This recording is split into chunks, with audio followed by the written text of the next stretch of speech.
ভিকটিমকে বারবার মারধর করছে এবং এই অভিযোগটা নিয়েই আজকে কিন্তু আসা হয়েছে। এর বিরুদ্ধে আইনানুগ ব্যবস্থা নেওয়া যায় আমরা জানি। জামিনে থাকছে ওইটা একটা ক্রিমিনাল অফেন্স, জামিনে আছে।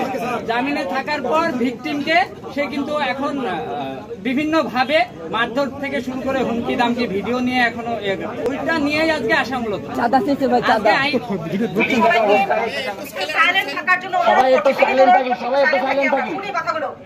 মিটিং থাকা অবস্থায় একজন ভদ্রলোক আসেন, ভদ্রলোক এসে বলেন যে ভাই আমরা কি আপনার সাথে কিছু কথা বলার ছিল। আমরা বলি যে ভাই কি বলো, আপনার যদি খুব জরুরি কথা থাকে আমাদেরকে জানান। তখন সে তার মামলার কাগজটা বের করে দেয়। আমার মেয়ে আজ 6 মাস ধর্ষণের শিকার। আজ মেহেরপুরে 5ই আগস্টের পরে ধর্ষণ হয়েছে এবং এইভাবে ধর্ষণ হয়েছে সেরকম আমাদের জানা ছিল না। আমরা বললাম যে 5ই আগস্টের পরে হয়েছে, সে বলল যে 5ই আগস্টের পরে হয়েছে।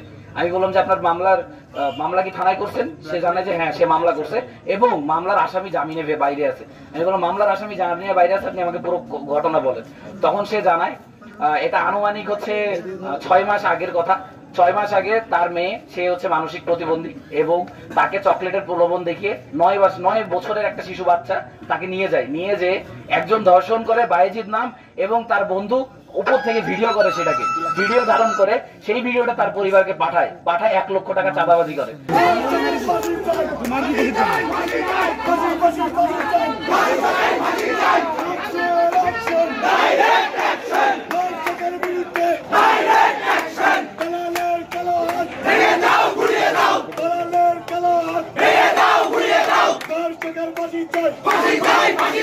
তুমি কে আমি কে, উজালা উজালা, তুমি কে আমি কে, উজালা উজালা।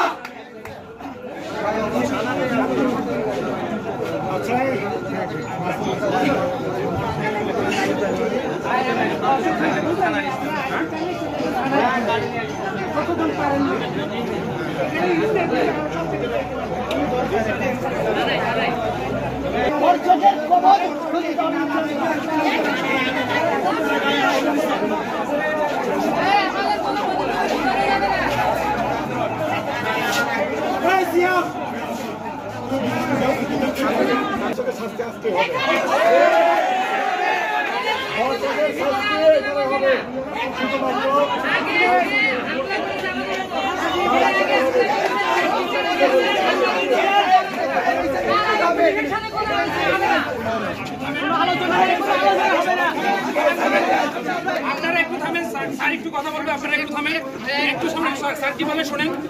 একটু ভাইয়া, আপনারা যদি সবাই কথা বলেন আমি তো শুনতে পাবো না, তাই না? আপনারা একটু শান্ত হন, আমরা তো আসছি না, আমরা সবকিছু শুনবো। আপনারা একটু ধৈর্য ধরেন, উত্তেজিত হয়েন না। উত্তেজিত হয়ে তো কিছু আসলে আপনারা কেউ উত্তেজিত হয়েন না, আমি আসছি, আমরা পুরো ঘটনাটা শুনবো, ঠিক আছে? আপনারা শান্ত হন। এখন আপনাদের পক্ষে আমি একটু কথা বলবো স্যারের সাথে, ঠিক আছে? আমি সবাই রাজি আছেন তো?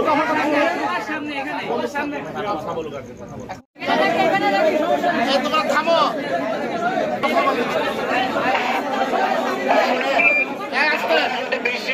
তাহলে কি বিচার হবে? পুলিশ আমাদের উপর যে হামলা করেছে তার আগে বিচারের কথা বলবে, তারপরে আপনি তার না আপনি ভিতর থেকে আসেন। আপনি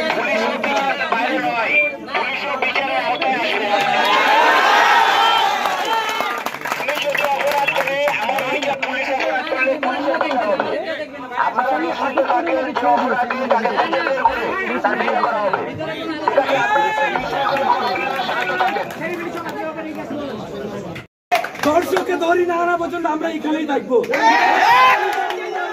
দুইটা টিম যাবে, আমি বাদী হয়ে মামলা দেব, মামলার কাজ চলছে, বাদী হয়ে আমি মামলা দিচ্ছি, সাক্ষী সহ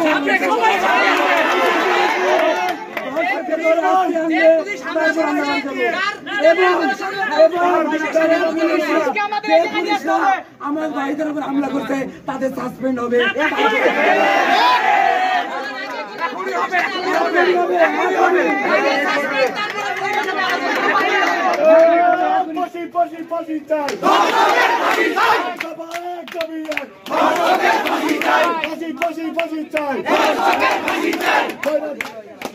দর্শকের কালো হাত ভেঙে দাও গুড়িয়ে দাও, ভেঙে দাও গুড়িয়ে দাও, দর্শকের কালো হাত জ্বালো রে জ্বালো, আগুন জ্বালো, আগুন জ্বালো একসাথে দর্শকের বিরুদ্ধে, দর্শকের বিরুদ্ধে আগুন জ্বালো একসাথে, action to action, direct action, direct action, action to action, action to action, direct action, ভেঙে দাও গুড়িয়ে দাও, ভেঙে দাও গুড়িয়ে দাও,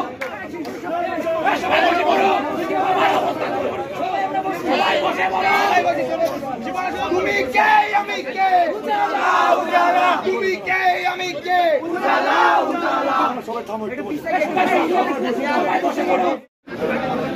যে পক্ষ নেবে ঠিক আছে।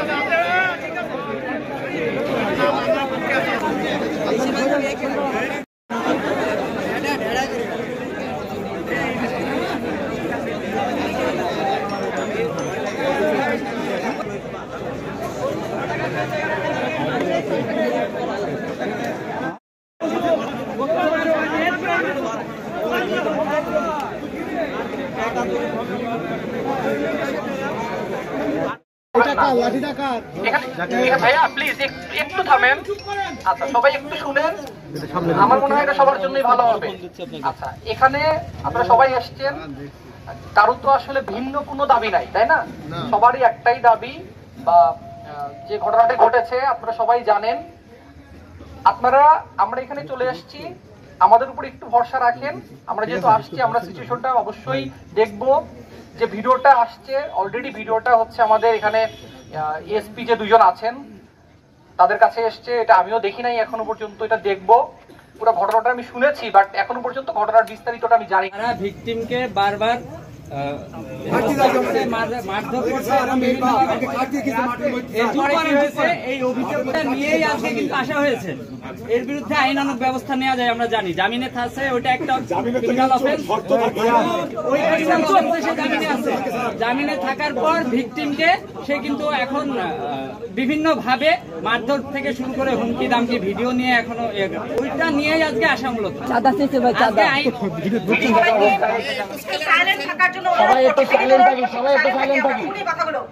মিটিং থাকা অবস্থায় একজন ভদ্রলোক আসেন, ভদ্রলোক এসে বলেন যে ভাই আমরা কি আপনার সাথে কিছু কথা বলার ছিল। আমরা বলি যে ভাই কি বলো, আপনার যদি খুব জরুরি কথা থাকে আমাদেরকে জানান। তখন সে তার মামলার কাগজটা বের করে দেয়। আমার মেয়ে আজ 6 মাস ধর্ষণের শিকার। আজ মেহেরপুরে 5ই আগস্টের পরে ধর্ষণ হয়েছে, এবং এইভাবে ধর্ষণ হয়েছে সেরকম আমাদের জানা ছিল না। আমরা বললাম যে 5ই আগস্টের পরে হয়েছে, সে বলল যে 5ই আগস্টের পরে হয়েছে।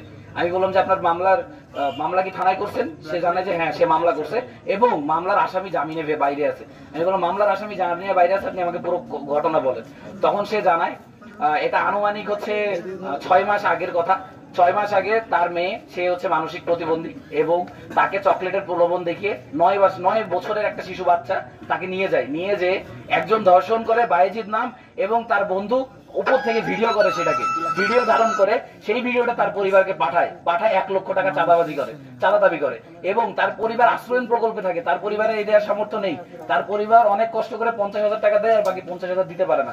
তখন তার পরিবারকে মারধর করে, এবং ওই যে 50,000 টাকা দিতে পারে নাই, এজন্য তাদের ভিডিওটা সোশ্যাল মিডিয়ায় তারা আপলোড করে দেয়।